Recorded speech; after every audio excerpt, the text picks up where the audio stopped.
Bismillahirrahmanirrahim.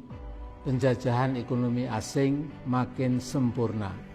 Jangan pernah dilupakan, pemrakarsa Omnibus Law Indonesia itu adalah Pak Jokowi sendiri. Sementara DPR RI sebagai tukang stempel kemauan eksekutif adalah penanggung jawab yang kedua. Lagu miris Omnibus Law itu dinyanyikan Pak Jokowi sendiri ketika pelantikannya pada 20 Oktober tahun 2019 yang lalu, setahun yang lalu. Di beberapa negara yang pernah menerapkan Omnibus Law itu, masyarakat di negara-negara itu menjulukinya sebagai Big Ugly Law, undang-undang dengan kejahatan besar.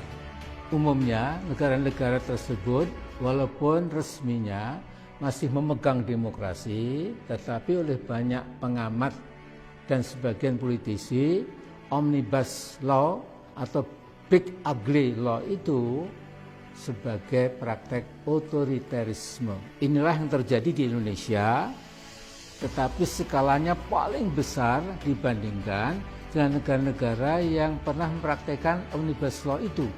Setelah undang-undang Omnibus yang dijuluki sebagai undang-undang sabu jagat itu disahkan, saya dapat menyimpulkan bahwa cengkeraman ekonomi asing di negara kita makin kokoh, dan di masa-masa mendatang baik rezim dan rakyat kita semua akan jadi bangsa kacung.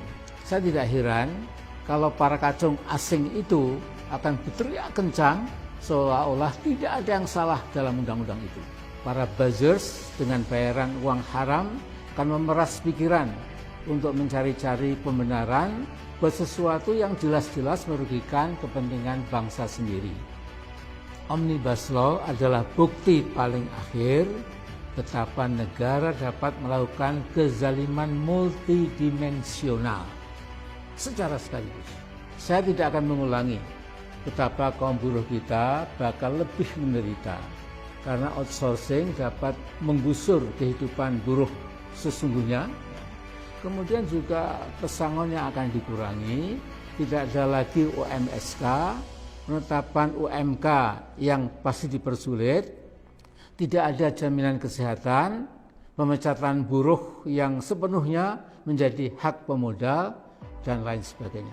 Saya akan mengangkat satu masalah yang tidak kalah penting, yaitu akan terjadi freeportisasi di semua bidang. Seluruh pemodal asing yang diharapkan berbondong-bondong datang ke Indonesia, akhirnya pasti akan memeras Indonesia. Freeport-McMoRan sudah lama bercokol di Papua dan bisa berbuat apa saja seperti negara dalam negara. Dari rezim Soeharto sampai rezim Jokowi, penghancuran lingkungan, penipuan pajak, dan pelanggaran HAM tidak pernah disentuh oleh pemerintah Jakarta. Saya kadang-kadang bingung, DNA macam apakah yang sesungguhnya itu ada dalam tubuh bangsa Indonesia. Bung Karno pernah mengingatkan, Indonesia itu bangsa besar. Istilah beliau bukan bangsa kintel atau bangsa kodok. Mengapa rezim Jokowi dan DPR tega memproduksi Omnibus Law tanpa memperhatikan kepentingan rakyat? Sebagian investor global bernurani berteriak keras bahwa undang-undang bahaya itu sesungguhnya tidak diperlukan. Mengapa? Karena akan berdampak pada kehancuran lingkungan atau ekosida, menghancurkan dan membunuh lingkungan hidup.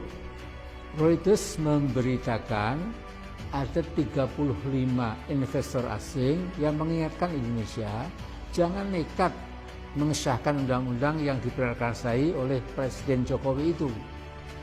Mereka saja, orang asing, mengingatkan jangan sampai biodiversitas hutan-hutan Indonesia lenyap gara-gara AMDAL akan diterapkan secara selektif. Artinya perlindungan ekologi bukan sesuatu yang penting lagi. Nah, berkaca pada apa yang terjadi di Freeport-McMoRan, otoritas dana pensiun di Swedia, Norwegia, dan New Zealand menarik saham mereka dari Freeport. Karena apa? Karena mereka tidak tahan melihat penghancuran sistematik dan permanen oleh Freeport di Papua. Danau dan 2 sungai besar di lingkungan tambang Freeport telah mati. Dari rezim satu ke rezim berikutnya tidak ada protes, pernyataan, apalagi ancaman dan ultimatum terhadap Freeport. The ecological destruction goes on and on and on. Di dalam literatur politik ada istilah deaf, dumb, and blind government. Pemerintah yang tuli, bisu, dan buta. Saya berharap rezim Jokowi jangan sampai seperti yang disindir Al-Quran, yaitu menjadi seburuk-buruk makhluk yang melata di atas muka bumi ini. Mengapa mereka tuli dan buta terhadap kebenaran? Bahkan mereka berani menantang dan melawan kebenaran. Ini ada di Al-Anfal ayat 22.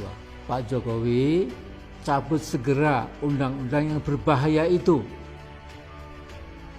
Karena Anda adalah pemrakarsa utama dan pertamanya